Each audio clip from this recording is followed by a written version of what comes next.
Et donc, quand on a une idée, en fait, ce dont on ne se rend pas forcément compte, c'est que notre idée repose sur une pile d'hypothèses, sur une montagne d'hypothèses.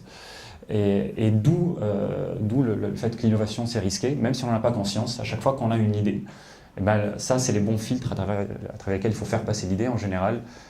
Et l'intuition est très mauvaise conseillère pour répondre à ces questions-là. Du coup, en fait, on différencie le fait d'avoir une idée et d'avoir une start-up.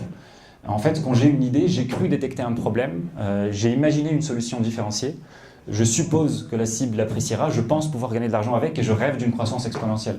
Vous voyez à quel point on est dans un état d'incertitude extrême. Et ce qu'on appelle vraiment avoir une start-up, c'est lorsque le problème est avéré et quantifié.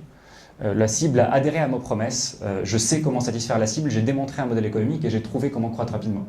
Et quand on dit quantifier, adhérer, je sais, démontrer et trouver, ce n'est pas parce que je le sens ou parce que j'ai fait un raisonnement, c'est quelque chose que j'ai mesuré sur le terrain. Et tant que je n'ai pas la réponse à ces questions-là et que elles ne sont pas appuyées sur des faits que j'ai mesurés, je suis dans une grande incertitude. Et ce qui est intéressant du coup, c'est que une fois qu'on a trouvé ces réponses-là, on est les maîtres du monde.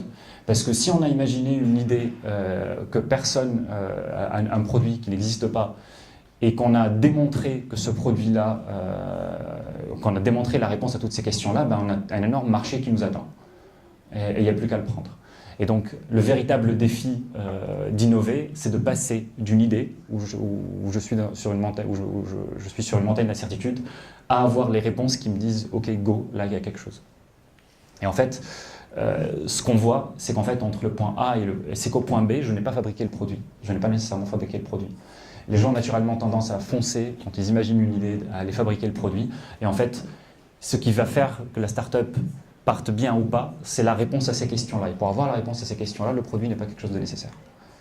Et en fait, donc ce qu'on dit, nous, aux start-upers et aux grandes boîtes qui souhaitent innover, c'est lorsque vous êtes une idée, vous n'êtes pas prêt à lancer le produit qui cartonne. Les gens ont une idée et veulent se dire « Ok, je vais faire ce produit-là, il va cartonner ». Non, vous n'êtes pas prêt. Vous êtes sur une pile d'hypothèses, même si vous n'en avez pas conscience. Par contre, là, vous l'êtes.